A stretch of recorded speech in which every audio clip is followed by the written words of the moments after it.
Voici le Gojira. 33 mètres, des moteurs surpuissants et une peinture noire pour impressionner les chasseurs de baleines. C'est le nouveau bateau de l'écologiste Paul Watson, lui qui doit désormais s'interposer entre les harpons des tueurs et les cachalots de l'Antarctique.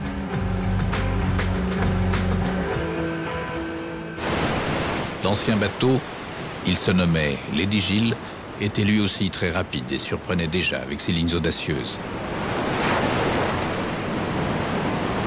Lady Gill est mort tristement le 6 janvier 2010. Son équipage blaguait sur le pont quand il a entendu ce sifflement.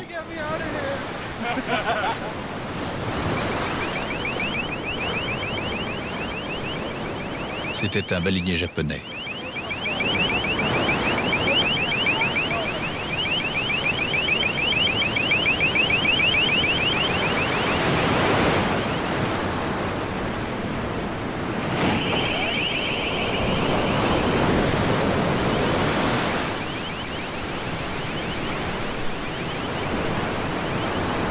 Au fil des années, Paul Watson nous a habitués à ce genre d'image forte. C'était lui déjà à la barre de ce navire, à l'assaut comme toujours d'un baleinier.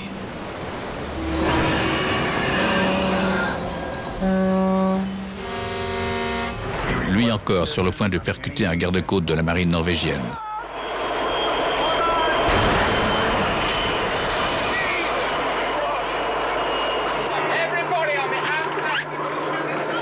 Cette fois, c'était en 1994. Lui toujours, contre les chasseurs de requins.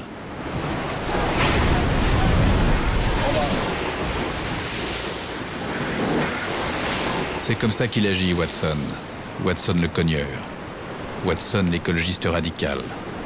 À force de coups de boutoir, il est peu à peu devenu un personnage emblématique. Le sauveteur des océans, le défenseur intransigeant des animaux marins, c'est lui. Qui est-il et comment vit-il?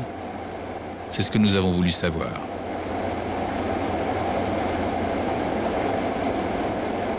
Paul Watson est canadien, mais il a son domicile dans une île, au nord-ouest des États-Unis, à la frontière de son pays.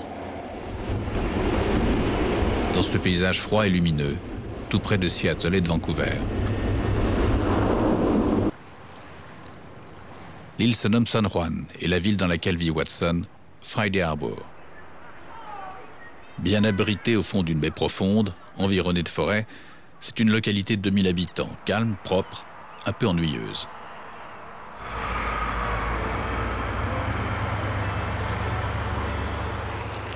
Il habite tout près des quais, au premier étage d'une maison de bois, presque neuve.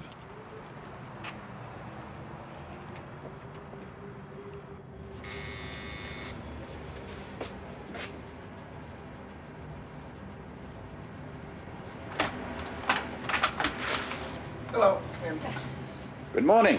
Bonjour. Bonjour. So this is your home. C'est chez vous ici? Je n'y ai passé que 3 jours en 5 mois.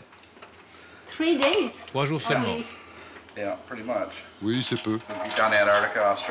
Je suis allé en Australie et je suis revenu, puis je suis reparti. 3 jours, ça fait pas beaucoup. What did you Quand buy? avez-vous acheté cet appartement? Je ne l'ai pas acheté, je le loue.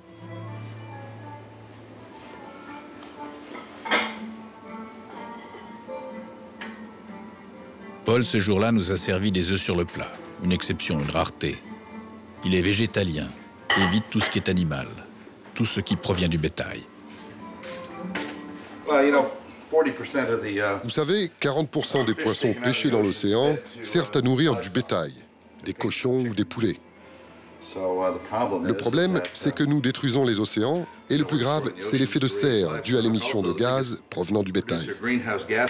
En volume, il est plus important que ce qui provient des voitures. Alors, si vous êtes écologiste, vous devez nécessairement être végétarien. C'était bon quand même. You live alone? Vous vivez seul? Ouais. Pourquoi? Pourquoi? Quoi? Pourquoi seul? Non, j'ai une fiancée, mais elle vit en Australie. J'ai quitté la maison à l'âge de 16 ans et je suis allé travailler à l'exposition universelle de Montréal en 1967. Après, je suis allé sur la côte ouest à Vancouver et là, j'ai trouvé un emploi sur un bateau de marchandises norvégien et ensuite suédois. Après, j'ai rejoint les gardes-côtes canadiens. Paul Watson s'engage résolument dans les organismes de défense de la nature. Il est l'un des fondateurs de Greenpeace.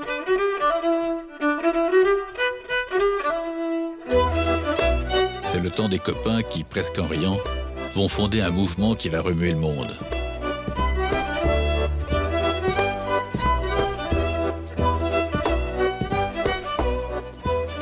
Mais un jour de 1977, sur la côte californienne, il essaie de s'intercaler entre un baleinier et un cachalot.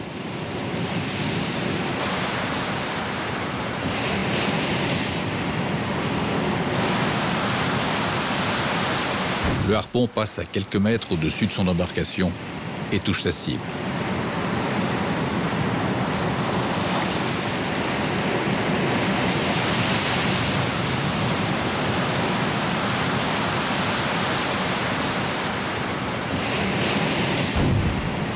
Il parvient à se hisser sur la baleine blessée.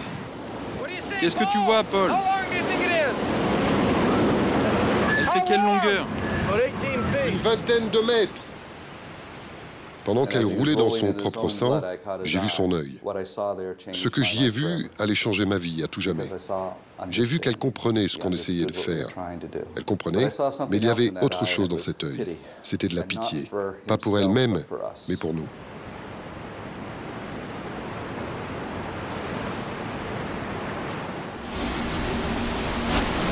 Greenpeace, dont il fait toujours partie à cette époque, est une organisation de protestation.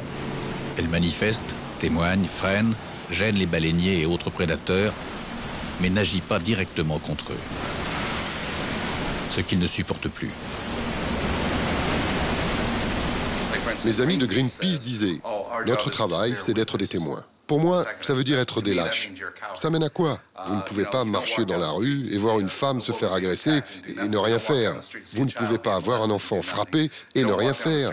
Vous ne pouvez pas voir un chien ou un chat battu à mort et ne rien faire. Alors vous ne pouvez pas rester là, debout, à regarder mourir les baleines sans rien faire. Je ne comprends pas cette histoire de témoins. Ça veut dire tout simplement qu'ils ont peur de faire quoi que ce soit. Il crée Sea Shepherd Conservation Society, en français les bergers de la mer, et trouve un financement auprès des sociétés de défense des animaux. Après plus de 30 ans d'existence, son bilan est éloquent. 10 bateaux éperonnés, 11 autres coulés.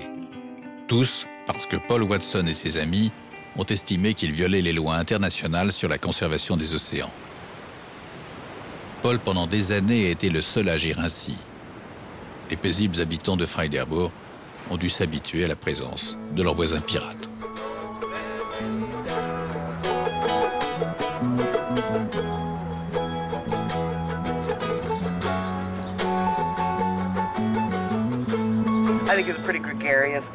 C'est un bon guerrier, mais je ne le connais pas personnellement. Il a ses bateaux qui viennent ici de temps en temps. Vous le soutenez? Oui, plutôt. Je pense que personne ne devrait tuer des baleines. J'embarquerai avec lui rien que pour ça. Je pense que ces idées nous amènent à nous confronter à nous-mêmes et nous conduisent à agir d'une manière différente parce que de toute évidence, ça ne marche pas à l'échelle de notre planète. Ça ne marche pas à la manière dont on a traité la Terre et d'autres choses aussi.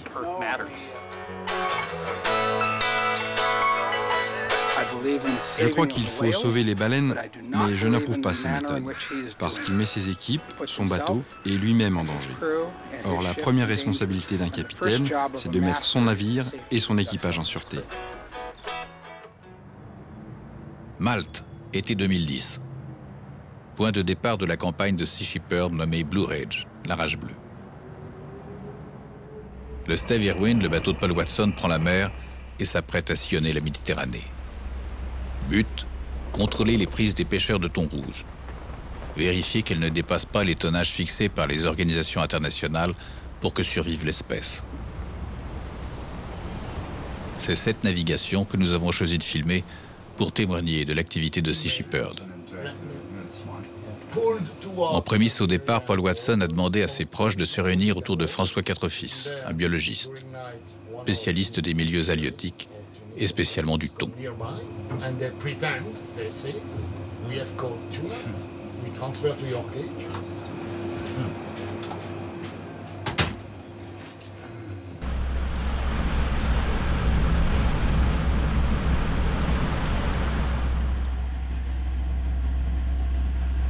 À bord, l'équipage est placé sous l'autorité du capitaine Lucky McLean. Tout à la fois français et américain, il vit continuellement sur le bateau et assure les voyages d'un continent à l'autre au rythme des différentes campagnes. Paul tient pourtant la barre quelquefois.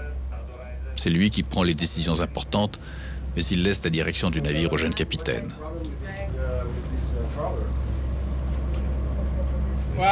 C'est le maître, le modèle, presque le héros de l'aventure. Un héros souriant, aimable, mais réservé.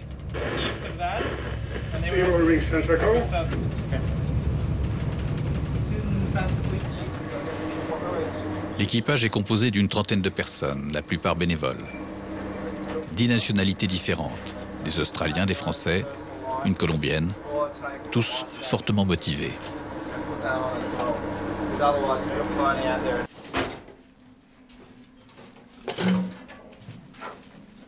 We will be dealing in the Mediterranean with illegal fishers who On va être confronté à des pêcheurs illégaux méditerranéens.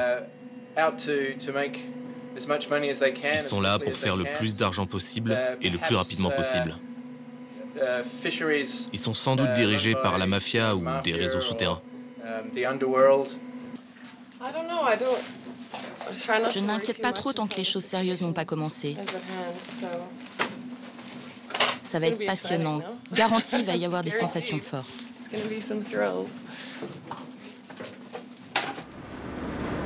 Pourtant, pour les bénévoles de Sea Shepherd, les choses sérieuses ne commenceront qu'à la fin de la navigation. Greenpeace, l'organisation rivale, va leur ravir la vedette. Les thons rouges, immédiatement après avoir été capturés, sont transvasés vivants dans des cages faites de filets cylindriques. Ces filets sont ensuite tractés d'un bout à l'autre de la Méditerranée.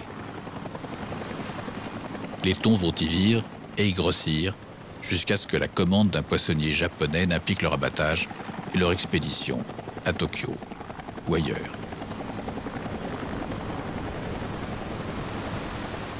Mais durant cet été 2010, c'est donc Greenpeace qui va tenir le devant de la scène. Elle va attaquer les cages dans lesquelles sont stockés les thons tout juste pêchés.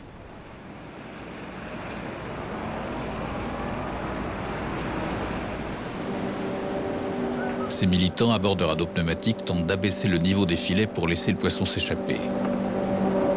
Mais ils n'y parviendront pas. Les pêcheurs vont réagir et ces images faire le tour du monde.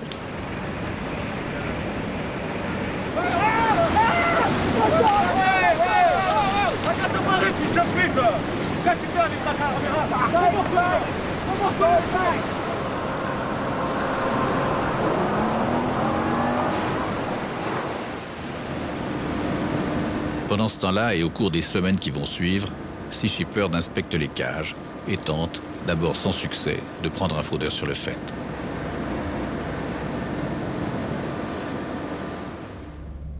Cette fois moins extrémiste que Greenpeace, Paul Watson souhaite n'attaquer que les thoniers clairement en infraction avec la législation. Il croise les navires qui surveillent les pêches. Ici, le commandant Bouhan de la marine française, qu'il met en garde par radio. Faire respecter les réglementations internationales de l'ICCAT, comme en 2008 et en 2009. Ce que nous vous demandons, c'est de ne pas gêner les bateaux français ou européens qui pêchent légalement.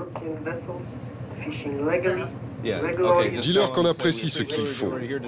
Dis-leur que nous sommes une organisation qui contrôle les filets.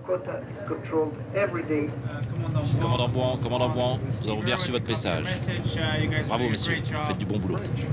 On est là aussi pour documenter la pêche. Nous sommes intéressés dans les navires illégaux.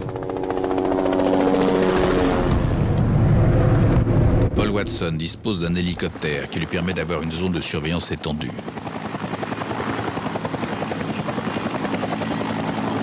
C'est son pilote qui repère, enfin, 2 cages tirées par des bateaux italiens et maltais, qui lui semblent suspectes. Nous sommes actuellement au-dessus d'un bateau tractant 2 cages à thon reliées l'une à l'autre et il y a des poissons à l'intérieur.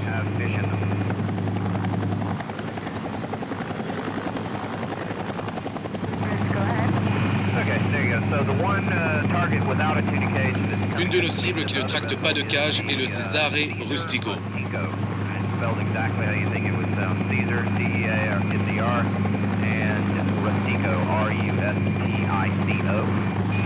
Et le deuxième vaisseau qui traque les cages à thon est le Rosario Tuna.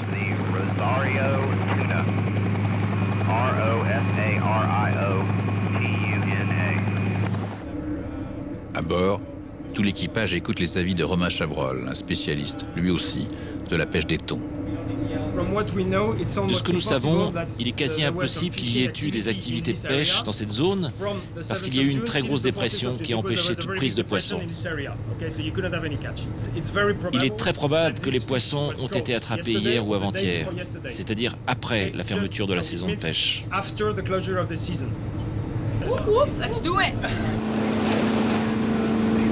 À bord de leur canot, les militants de Sea Shepherd lancent un fumigène non toxique pour tenter de gêner les mouvements du remorqueur.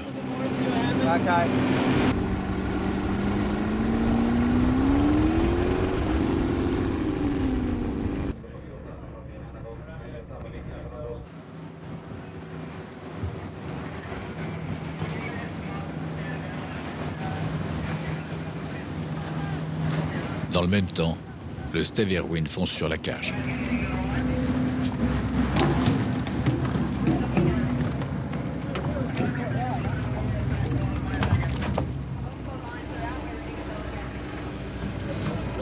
That worked well. I'll go behind you again.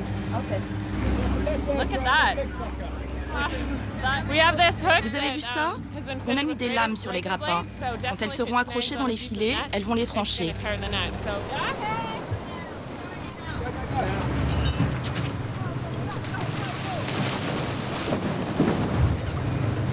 Off the bow! Off the bow!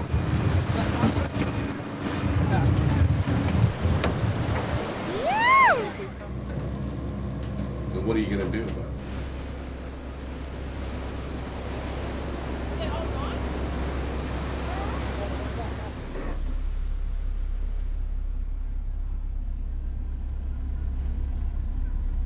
D'autres images sur le même affrontement sont tournées à partir du bateau des pêcheurs.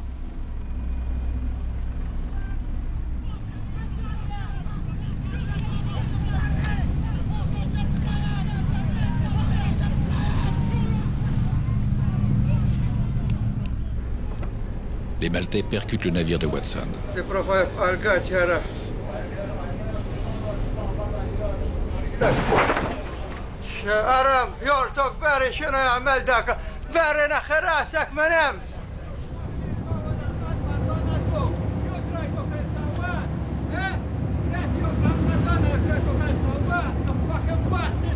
Allez vous faire foutre, bande d'enfoirés. Allez mettre votre bateau ailleurs. Bâtard, enfoiré.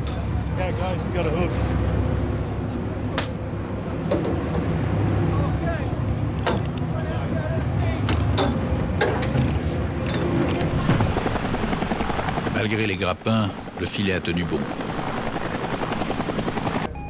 Paul Watson décide alors d'envoyer un nouveau canot avec des plongeurs munis de pinces coupantes.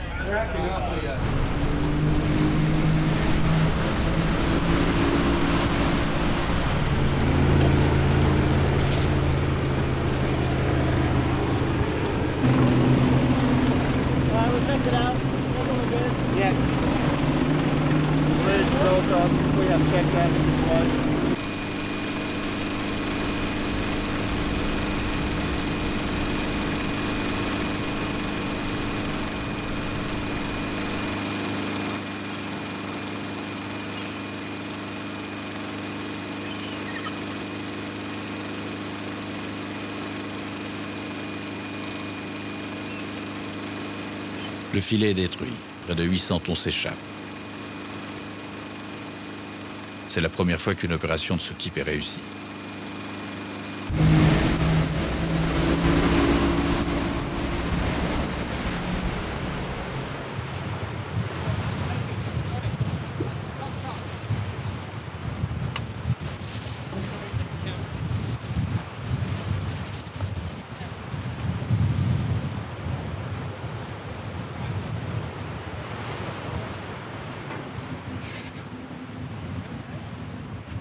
Ça pouvait pas être mieux, mec.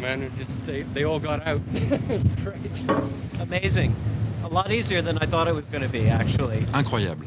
C'était beaucoup plus facile que ce que j'avais imaginé. À l'intérieur, c'était comme couper dans du beurre. On a coupé les cordes et après quelques minutes, le filet tombait. À Friday Harbor, Sea Shepherd est installé dans ce chalet enfoncé dans la forêt.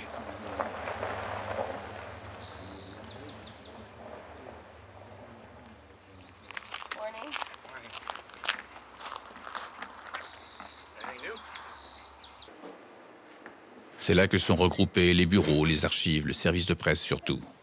Dès le début, Paul Watson a pris grand soin de l'image qu'offrait son organisation. C'est là aussi qu'arrive l'argent des donateurs, et là que sont triées les candidatures des marins bénévoles. Vous en recevez beaucoup? 2 par jour, 10 par semaine.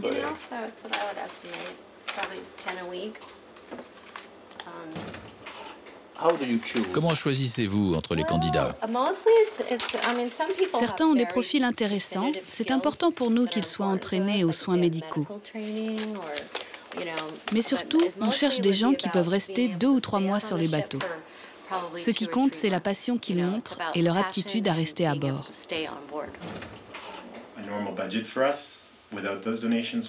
Un budget annuel normal pour nous, c'est à peu près 5 millions de dollars. Avec ça, on assure le fonctionnement de 2 bateaux, d'un hélicoptère et les salaires de 25 permanents. Ce que l'on fait avec 5 millions de dollars, Greenpeace le fait avec 300 millions. Mais eux, ils paient la totalité de leur personnel. Si nous n'avions pas des milliers de volontaires en Amérique et partout dans le monde, on ne pourrait pas y arriver. Assis tout à côté, Paul Watson passe des heures devant son ordinateur. Il s'informe et trouve sans cesse de nouvelles raisons de lutter. Les océans sont en train de mourir à notre époque. Si les marines mondiales avaient un peu de sens moral et de sens des responsabilités, elles protégeraient nos océans au lieu de lutter l'une contre l'autre. La difficulté, c'est que les gouvernements causent les problèmes ou soutiennent les entreprises qui en sont responsables. Ils ne résolvent rien. Dans toute l'histoire, les révolutions sociales ont été lancées par des individus passionnés, pas par les gouvernements. Les gouvernements créent les problèmes. Le peuple les résout. Ce sont les Gandhi, les Mandela, les Martin Luther King, Douglas et sa lutte contre l'esclavage, les suffragettes qui ont poussé les femmes à voter aux États-Unis. Ce sont ces personnes-là qui résolvent les problèmes, pas les gouvernements. Paul Watson pète sa personne pour faire parler de Sea Shepherd et exposer ses points de vue. Il participe aux événements qui de près ou de loin peuvent les populariser. Ici, c'est à Cannes, pendant le festival. On le reconnaît quelquefois, assez rarement. Mais ceux qui l'ont rencontré n'oublient plus sa tignasse blanche et son allure massive. Mouillé en baie de Cannes, le Steve Irwin voisine avec les yachts de milliardaires. Hello, how are you? Et il reçoit. Ici, le créateur d'une marque de vêtements qui va le soutenir financièrement.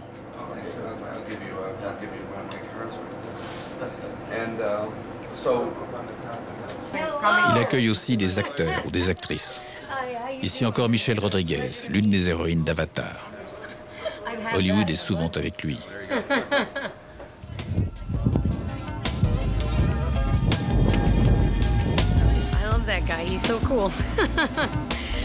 Je l'aime, ce type, il est trop cool. Je l'admire depuis des années parce qu'il a des couilles. Il ne parle pas pour rien, il y va, lui. Je respecte les gens comme ça. Je prends exemple sur eux.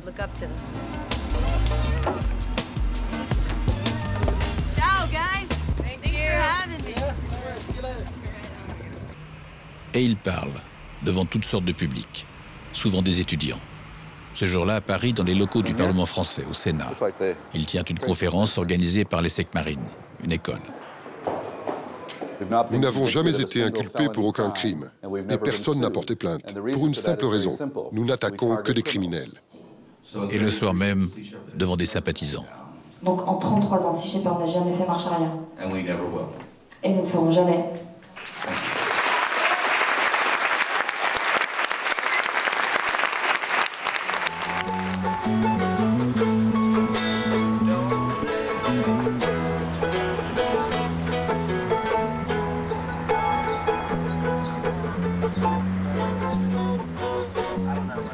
Nous n'avons jamais eu de blessés graves en 30 ans parmi les membres de l'équipage. Nous n'avons jamais eu de blessés et nous n'avons jamais blessé personne. Il y a eu plein d'attaques contre nous. La première fois, c'était en 1995. Les chasseurs de phoques nous ont attaqués sur les îles.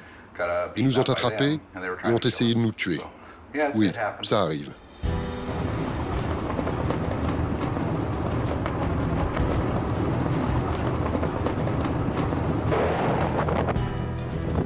Good day, Sealand.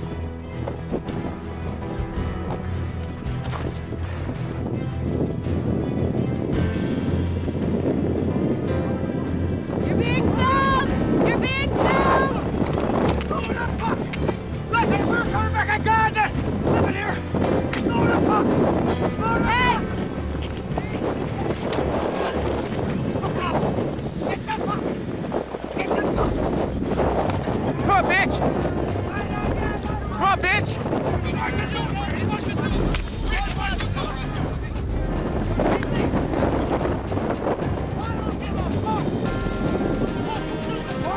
Box over, box you up! What is it? Discriminate! And stay the fucking way of us! Hey!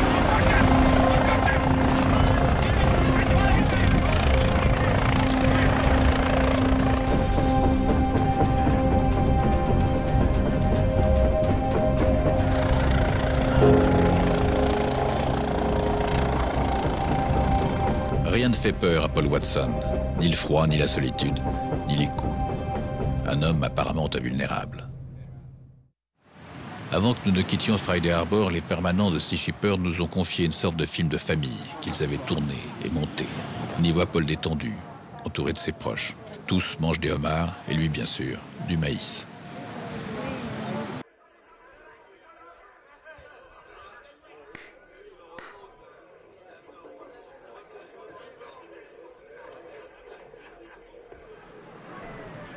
Un film plutôt joyeux avec pourtant des témoignages qui jettent une lueur nouvelle sur sa personnalité.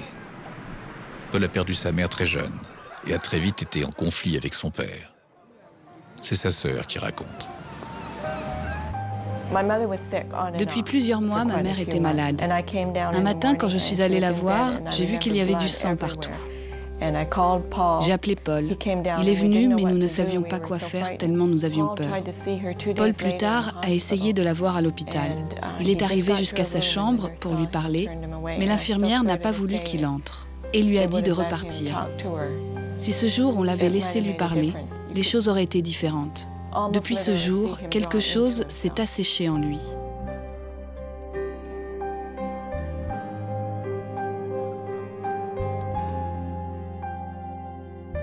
Mon père était très sévère. Un jour, quand j'avais 15 ans, il m'a frappé. Alors je l'ai frappé à mon tour et je suis parti.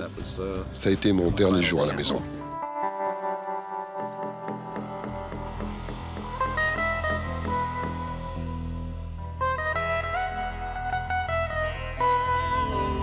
Voilà l'homme que j'ai rencontré à Friday Harbor. Un personnage plus nuancé et sensible que ce qu'en montrent les médias. Un homme dur, entier, sincère, avec au cœur quelques cicatrices, mal refermées.